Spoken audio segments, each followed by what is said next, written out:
ये ईद का दिन था जब हमारी फूफो डेनमार्क से वापस वतन आ रही थी। 5 साल के बाद उसकी वापसी थी, लिहाजा हमारी सारी फैमिली एयरपोर्ट पर उसका इस्तकबाल करने के लिए गए। एयरपोर्ट पर आते ही फूफो की नज़र हमारे फटे पुराने कपड़ों पर पड़ी तो हैरान हुई। कहने लगी, पिछले 5 साल में कुछ नहीं बदला। फूफो ने मेरी माँ से कहा कि तुम्हारी 7 बेटियां हैं, सबकी शादी करनी है। 7 बेटियों का झेज जमा करना कोई आसान मामला नहीं, लिहाजा अपनी बड़ी बेटी को मेरे साथ डेनमार्क भेज दो। मैं उसे जॉब पर लगवा दूंगी। महीने के 5 से 7 लाख रुपए आसानी से कमा सकेगी। मैं अपनी बहनों की खातर पप्पो के साथ डेनमार्क चली गई। डेनमार्क में कुछ अर्सा के बाद मेरी एक रेस्टोरेंट में जॉब लग गई। रेस्टोरेंट में एक लंबे कद का आदमी था जो कि एक बावर्ची था और मुझे अजीबोगरीब नज़रों से देखता था। मैं काफ़ी कोशिश करती थी कि उससे दूर रहूं, लेकिन वो मेरे करीब आ जाता। पूरे स्टाफ की तरफ से मुझे ये वार्निंग दी गई थी कि उस शख्स से दूर रहना, क्योंकि उसे गंदमी रंग की खूबसूरत लड़कियां बहुत पसंद हैं। एक दिन उस बावर्ची ने बड़ी ही चालाकी से किचन में आग लगा दी। पूरा स्टाफ आग बुझाने के लिए जमा हुआ, मगर मैं आगे ना गई। बावर्ची ने तन्हाई का फ़ायदा उठाते हुए मुझे उठाया और रेस्टोरेंट के गुसल खाने में ले गया।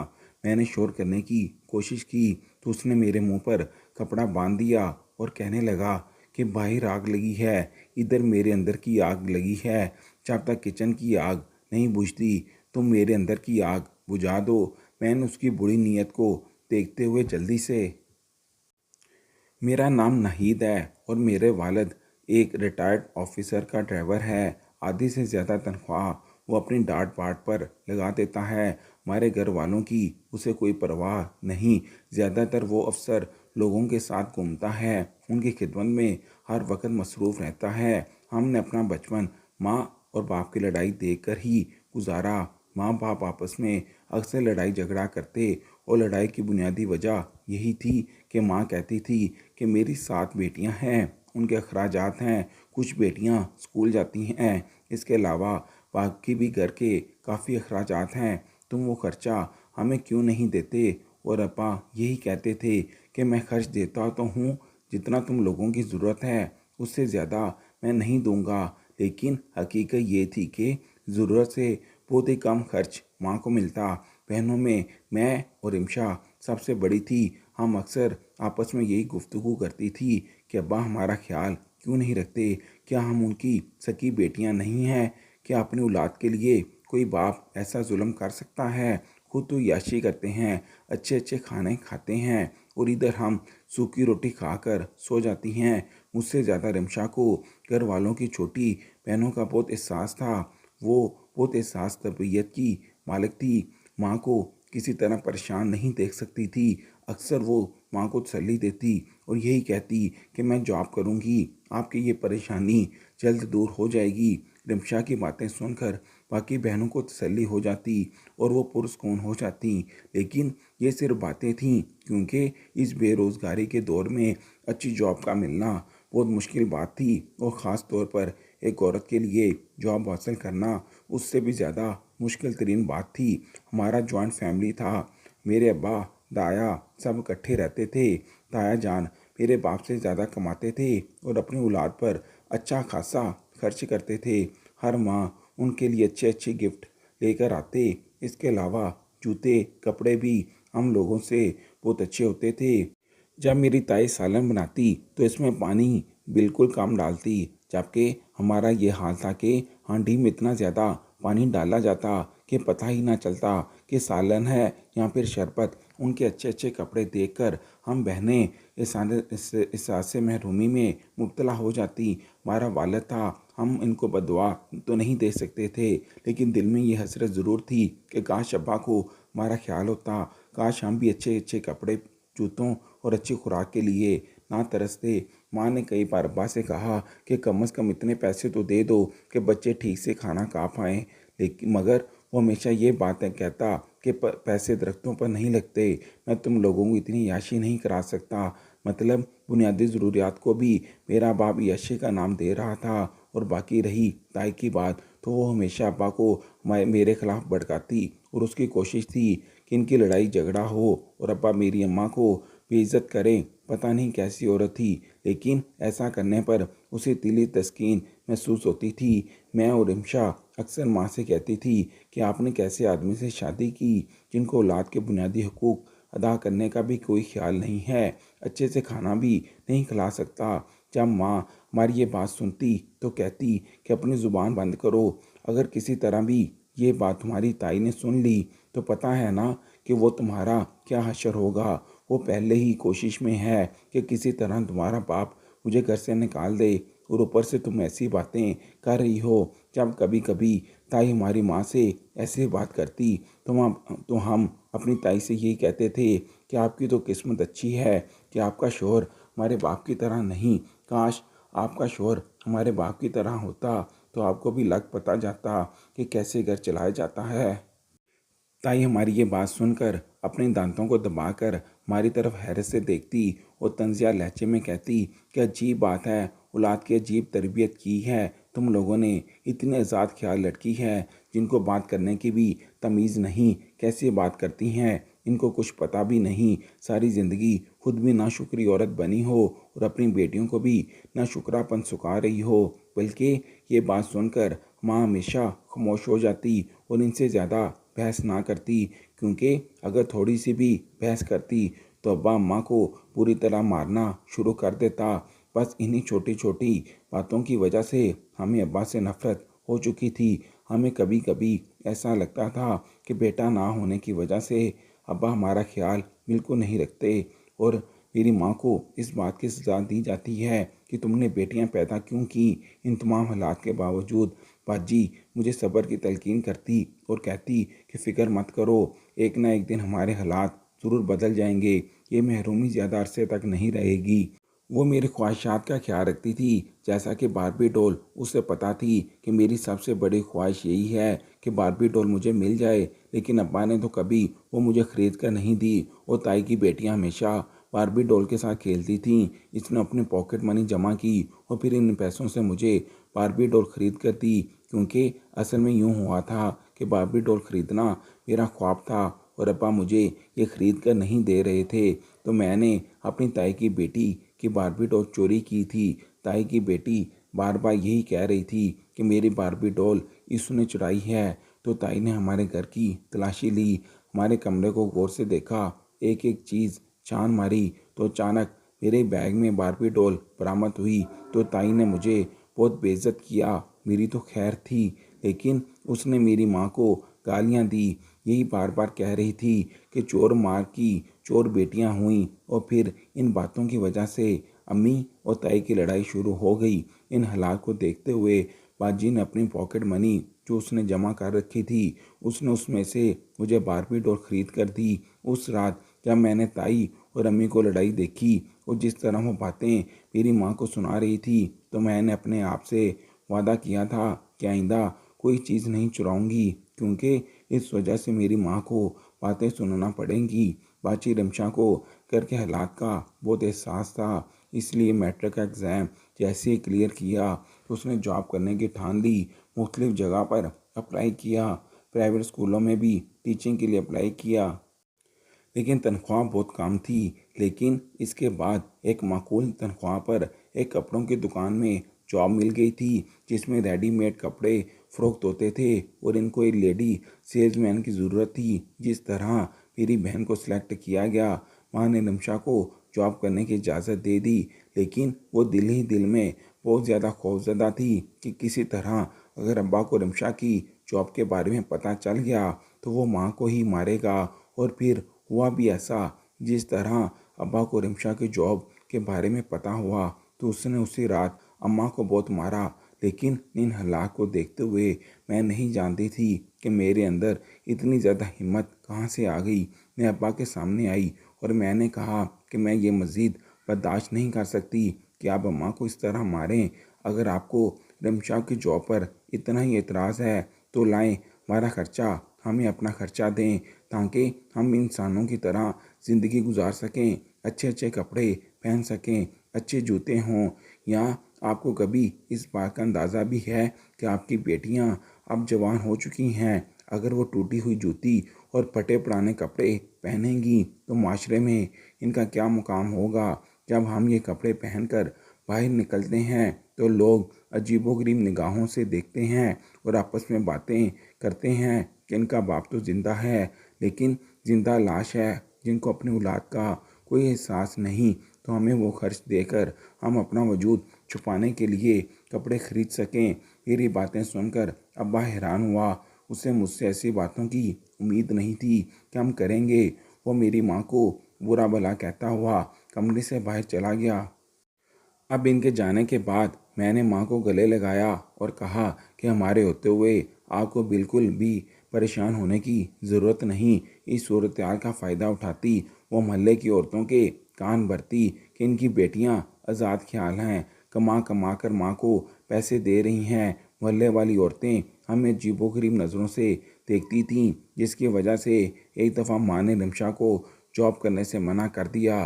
रिमशा के पूछने पर माँ ने कहा कि मैं तुम्हारे रिश्ते के लिए इधर उधर बातें कर रही हूँ और अच्छा रिश्ता तलाश कर रही हूँ, लेकिन तुम्हारी जॉब को लेकर औरतें हम पर बड़ी अजीबोगरीब बातें करती हैं और तंजिया फ़िक्रे कसती हैं, और तुम्हारी ताई पता नहीं इनके क्या कान भरती हैं।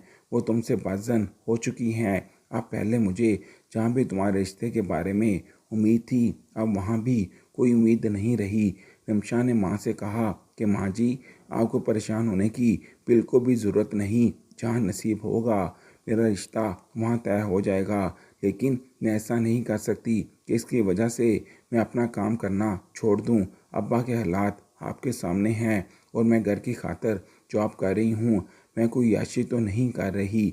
माँ को दुखी देकर अगले ही दिन मैं रिमशा बाज़ार गई और माँ के लिए अच्छा सा सूट लेकर आई। इसके अलावा मेरे लिए भी जूते खरीदे। माँ ने जब नए कपड़े देखे तो उनकी आंखों में चमक पैदा हुई। माँ के कपड़े इतने गाढ़ सड़ चुके थे कि अगर उनको हाथ भी लगाया जाता तो उस जगह से फट जाता।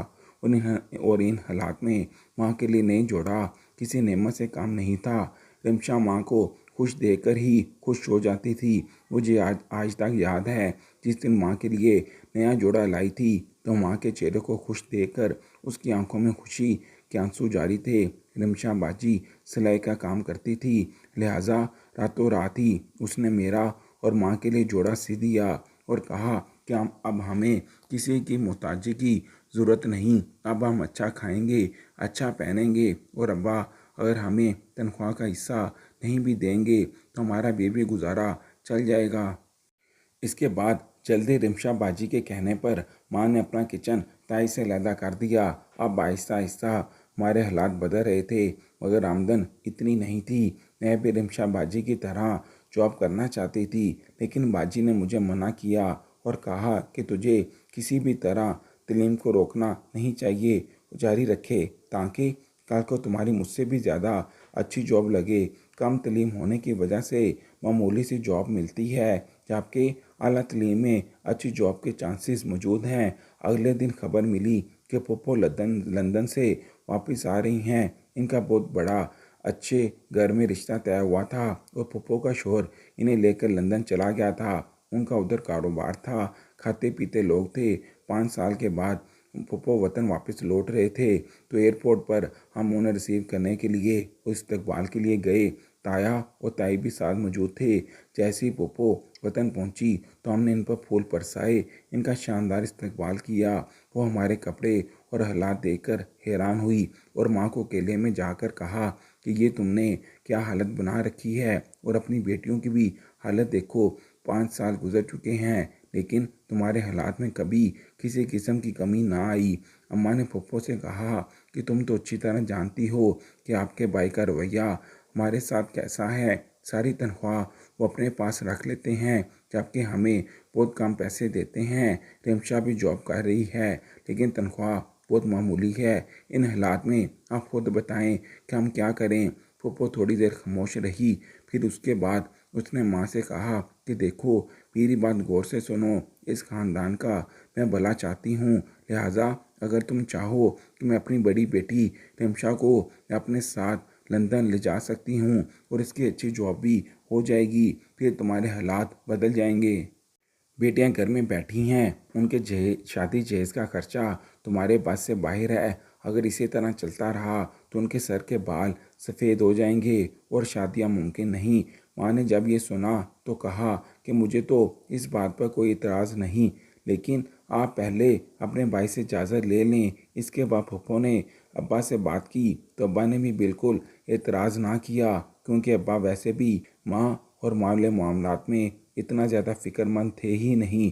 रिमशा बाजी भी यही चाहती थी कि किसी तरह वो फूफो के साथ लंदन चली जाए और हमारे घर के हालात बदल जाएं। इसके बाद रिमशा का वीज़ा बन गया और वो फूफो के साथ लंदन चली गई। अगले महीने ही फूफो ने हमारे अकाउंट में 5 लाख रुपए भेजे और कहा कि ये रिमशा की पहली सैलरी है। माँ ने जब इतने सारे पैसे देखे तो हैरान हो गई। उसने खुदा का शुक्र अदा किया, क्योंकि इतने सारे पैसे उसने ज़िंदगी में कभी नहीं देखे थे। वो इन पैसों को संभाल कर रखती और तरीके से खर्च करती। सबसे पहले माँ ने घर का पोर्शन जो ख़राब था उसको ठीक करवाया, रंग रोगन किया और उसके अलावा सेन भी पक्का करवाया।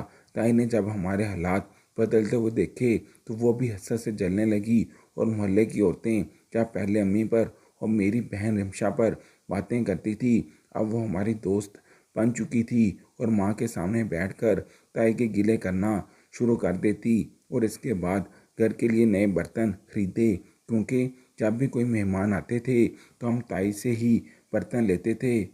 मेरे और मेरी बहनों के लिए जेवरात बनाए और अच्छे कपड़े खरीदे। दिल ही दिल में मैं अपनी बहन रिमशा बाजी को दुआएं देती थी कि जिसकी वजह से आज हमारे घर के हालात बदल चुके हैं। हमें किसी चीज़ की कमी नहीं थी। रिमशा बाजी के लिए हमारे दिल में इज्जत पहले से भी ज़्यादा बढ़ चुकी थी, क्योंकि एक वही लड़की थी जिसने अपने ख़ानदान के लिए, अपने घर वालों के लिए ये कुर्बानी दी थी। एक औरत के लिए परदेश इतना आसान नहीं होता और रिमशा बाजी को अच्छे तरीके से जानती थी। वो तो एक रात भी घर से बाहर गुजारना बहुत ऐब समझती थी, लेकिन आज हमारी खातर वो परदेश में कमा रही थी ताकि हमारे घर के हालात बदल सकें। अब हैरत की बात तो ये थी कि ताई का रवैया भी हमारे साथ अच्छा हो गया था। अब ऐसे महसूस होता था कि दुनिया में ताई से भी ज़्यादा कोई हमारा दोस्त और कोई मौजूद नहीं। हमारे हालात को देखते हुए ताई ने अपने बेटे के लिए मेरा रिश्ता मांग लिया। वो यही सोच रही थी कि बहुत सारा चीज़ मिलेगा, मगर अम्मी ने ताई को साफ इनकार कर दिया और कहा कि ऐसा मुमकिन नहीं, मेरी बेटी सारी ज़िंदगी कुंवारी बैठी रहेगी, लेकिन उसके बेटे के साथ रिश्ता नहीं करूँगी। उसने रिश्ते से साफ इनकार कर दिया। इसके कुछ ही दिनों में मेरा एक अच्छी फैमिली में रिश्ता आया। लड़के का नाम सज्जाद था। वो एक कामयाब ताजर था। माँ बहुत खुश हुई, क्योंकि उसका ख्वाब था कि मेरी बेटियों के अच्छे घरानों में शादियाँ हों। जिस किस्म की मोहताजी मेरी माँ ने देखी, किसी सूरत अपनी औलाद के लिए वो नहीं चाहती थी। सज्जाद बहुत अच्छा लड़का था। उसने शादी की पहली रात थी मुझे हीरे की अंगूठी गिफ्ट की। ये देखकर मैं बहुत खुश हुई थी। मुझे बार बार रिमशा बाजी की याद आ रही थी। काश वो हमारी शादी में शिरकत कर सकती। लेकिन इसके बाद मुझे खुशी इस बात की हुई जब सज्जाद ने कहा कि हनीमून के लिए तुम कहाँ जाना पसंद करोगी। तो मैंने कहा जहाँ आपका दिल करे। तो वो कहने लगे कि मैं तुम्हें बिरोने मुल्क किसी भी मुल्क ले जाने के लिए तैयार हूँ, लेकिन मर्ज़ी तुम्हारी होगी, तुम्हारी ख्वाहिश के ऐन मुताबिक। जब मैंने ये सुना तो मैंने लंदन जाने का इजहार किया कि इस बहाने मैं अपनी बहन से मिल लूँगी। हम हनीमून के लिए लंदन गए तो पता चला कि पप्पो लंदन से डेनमार्क शिफ्ट हो चुकी है। सज्जाद चूँकि ये बात जानता था कि मैं अपनी बहन से मिलना चाहती हूँ और मेरा उदास चेहरा वो बर्दाश्त नहीं कर सकते थे, लिहाजा लंदन से डेनमार्क के लिए रवाना हुए। सबसे पहले हमने रिमशा को सरप्राइज़ देना चाहा, इसलिए हमने वहां पहुंचकर इसके लिए बहुत सी शॉपिंग की। शॉपिंग करके जैसे ही हम वापस आ रहे थे तो हमारे पैरों तले से ज़मीन निकल गई, क्योंकि एक औरत के गिर्द लोग जमा थे।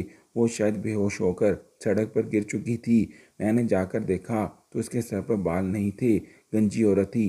गौर किया तो मेरे रोंगटे खड़े हो गए, क्योंकि वो कोई और नहीं बल्कि मेरी बहन रिमशा थी। हालात की मारी थी, जिसका चेहरा बदल चुका था, कमज़ोर हो चुकी थी। उसके सर पर बीमारी की वजह से बाल नहीं थे। मैंने जब अपनी बहन को इस हालत में देखा तो काफ़ी रोई। इसके बाद हम दोनों रिम्शा को लेकर अपने राश भर गए और कहा कि ये क्या हुआ। तो वो कहने लगी, मेरे साथ बहुत बड़ा जुल्म हुआ। फूफो, हमारे घर पैसे तो बेचती थी, लेकिन इधर पहुंचकर फूफो ने मेरे साथ अच्छा ना किया। मैं एक ऐसे रेस्टोरेंट में जॉब करने लगी जहाँ का बाकी स्टाफ तो ठीक था, लेकिन वहाँ एक अफ्रीकी लड़का था जो मुझे अजीबोगरीब नज़रों से देखता था। रेस्टोरेंट के स्टाफ ने मुझे तनबीह की कि उससे दूर रहना। उसे गंदमी रंग की लड़कियां बहुत पसंद हैं, लिहाजा बच के रहना, क्योंकि वो काफ़ी चालाक आदमी है। वो इस होटल में बावर्ची था। वो किसी न किसी बहाने मुझसे बात करने की कोशिश करता, मेरे करीब आने की कोशिश करता, लेकिन जितना वो करीब आने की कोशिश करता मैं उतना दूर हो जाती। रेस्टोरेंट से बाहर भी वो मुझे मिलने की कोशिश करता। पास में सफ़र के दौरान वो मेरा पीछा करता। मैंने ये बात फूफो को बताई तो वो कहने लगी कि इन बातों के लिए परेशान होने की बिल्कुल भी ज़रूरत नहीं। वो तुझे कोई नुकसान भी नहीं पहुंचाएगा और मैं तुम्हारे घर महाना 5 से 6 लाख रुपए बेचती हूँ। इतने पैसे के बदले तुझे थोड़ी बहुत मुश्किलात तो बर्दाश्त करना पड़ेंगी। एक दफ़ा तो हद ही हो गई। इस बावर्ची ने जानबूझकर किचन में आग लगा दी। सारा स्टाफ भड़कती हुई आग को देखकर परेशान हुआ और वहाँ जमा हो गए। इन हालात को देखते हुए वो मुझे चुपके से उठाकर गुसल खाने में ले गया और कहने लगा, जब तक कि आग नहीं बुझती तुम मेरी आग बुझा दो। इसकी ये बात सुनकर मैं परेशान हुई। मैंने चीखना चिल्लाना शुरू किया। उसकी बुरी नीयत मुझे नज़र आ रही थी। वो तो भला हो एक गोरे का, जिसने महसूस किया कि गुसल खाने में कोई मौजूद है। उसने मदद की। इस बावर्ची को पुलिस के हवाले किया। इसके बाद जब मैं घर वापस आई तो पप्पो से कहा कि अब किसी सूरत में उस रेस्टोरेंट में जॉब नहीं करूँगी। पप्पो ने कहा, पैसा कमाने के लिए तुम्हें ये तो करना ही पड़ेगा। अगर तुम जॉब नहीं करना चाहती तो एक शर्त पर तुम्हें इस बात की इजाज़त मिल सकती है, वो ये कि मेरे बेटे से शादी कर लो। रिम्शा ने बताया कि उसने पप्पो के बेटे से शादी की, लेकिन उसे अंधेरे में रखा गया। उसे काफ़ी कुछ छुपाया गया। शादी के बाद ही पता चला कि पप्पो का बेटा ज़हनी तौर पर मजबूर है। हालांकि इब्तदाई तौर पर उसे बोलने से मना किया गया था ताकि रिश्ते से मैं इनकार ना करूं। वो मुझे ना सिर्फ मारता था बल्कि अजीबोगरीब हरकतें करता। खुद भी अपने सर के बाल मंडवाता, फिर कहता कि मेरी बीवी को भी गंजा करो। इसके बाद उसकी ज़िद को देखते हुए मेरे सर के बाल मंडवाए जाते। ना मैं घर से बाहर निकल सकती थी, ना ही किसी से बात कर सकती थी। बस वो हर वक्त वो मेरे साथ रहता।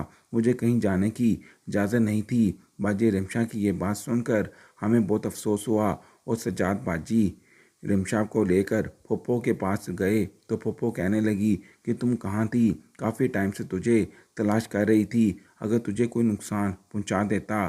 तो मैंने पप्पो की जब ये बात सुनी और कहा कि आपके बेटे से ज़्यादा मेरी बहन को कौन नुकसान पहुंचा सकता है। पप्पो को इस बात का इल्म हो चुका था कि रिम्शा ने हमें सारी हकीकत बता दी है। सज्जाद ने पप्पो से कहा कि आपने रिम्शा की शादी अपने नादान बेटे से करके जुल्म किया और आपको इसकी सज़ा भी मिल सकती है। मैं उस मुल्क के कवानीन जानता हूँ जिससे आपको कैद भी हो सकती है। फूफो ये समझ रही थी, लिहाजा वो खामोश रही और अपनी गलती की माफ़ी मांगी। इसके बाद सज्जाद ने रिम्शा से कहा कि तुम मुझे अपना भाई समझो। अगर तुम इस दीवाने से खुला ले लो और मेरे बहुत अच्छे जानने वाले एक दोस्त हैं, मैं किसी न किसी जगह तुम्हारी शादी करवा दूंगा।